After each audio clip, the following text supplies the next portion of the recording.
जोङो रंजालि बैसागुखौ जोङो गाजा गोमजायै जों मोसाग्लांनो होयो बिदिनो जों बयबो जोङो रंजाफायो गेदेरया जा उदैयानो जा समाज सिबियानो जा जोङो फोरोंगिरियानो बयबो जों रंजायो बिनि उनाव जों बेलासे हारिमु जोंहा दङ बेयाव जोंहा मेथाइ खनगिरि रबिन बर' बिथाङा फैगोन आरो बिखुगिरि हिसाबै जोंहा डिब्रुगड़ जिल्लानि मानगोनां कबिन बर' बिथांनि नेहाथार बिथाङा जों बिखुगिरि हिसाबै फैगोन दा जोङो दिनैनि हाबाफारिया जों जोबजासिम मोजाङै जोङो सामलायलांनो हायो बेखौ आङो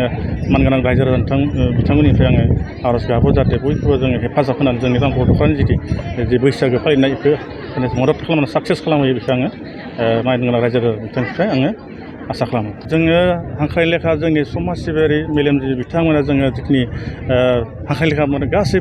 फैजोबदों आरो दा जोंनि जि मोसाखावरिजों लोगोसे जों रायजो राजा बिथांमोना मिनिमाम जोङो 1000सो बांद्राय जोङो लोब लोब बाहागो लाफैनाय जों नुनो मोन्दों। नोंथाङा बेसेबां गोजोननाय मोनदों बा बैसागु? आङो तामुलपुर दख'रा आफाद हिसाबै अराय सम माने जोङो सेस्था दङ दख'रा आफाद हिसाबै आफादगिरि हिसाबै थासारिखौ मोजां लाखिनो थाखाय राव हारिमु धोरोम मोनफ्रोमबो बिथिङाव आङो सेस्था खालामबाय थादों आफादगिरि हिसाबै बेबायदिनो जों रायजोनो माने जथेस्थ' मदद मोनबाय हादों मोनफ्रोमबो हाबाफारियाव। गोबां लाइमोनफोरा बाहागो लादों बे समाव नैबे लाइमोनफोरखौ जोङो खारन जोंनि बिथांमोना जोंनि इयुन भबिष्यत आरो जोङो दख'रा आफाद हिसाबै जोङो दाखालि बावै जोङो खाम दामनाय सिफुं हुनाय सिफुं सुनाय सेरजा हुनाय गंगना दामनाय जोङो बादा मोनसे होखांदों बिदिनो जोङो जिहेथु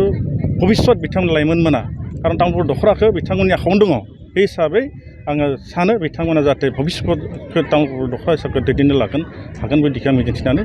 सानो आरो